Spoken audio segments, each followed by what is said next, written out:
became a lawyer by starting as a deputy prosecutor in the prosecutor's office and then became a U.S. attorney doing federal prosecutions.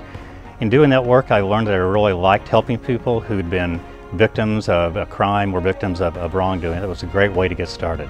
Lawyers and clients both know well of the credentials that Bill Winningham has demonstrated as a lawyer. What they may not know is what a wonderful partner he has been over the last more than 25 years now. He is just a model of integrity and consistency.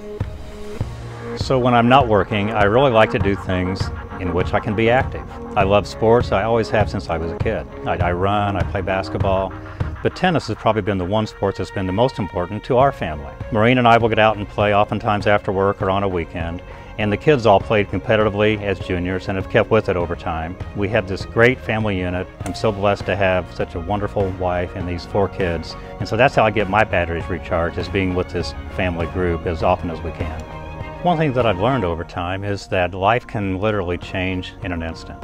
When those catastrophic injuries and events do occur, I'm proud to be part of a system of justice that holds companies and others accountable for what they did wrong, and that provides compensation to people who have been injured, who need it for medical bills, for income that they've lost, and to keep their families going. And it feels very good to be a lawyer and to be part of our justice system that can provide that kind of relief to people who are really in need.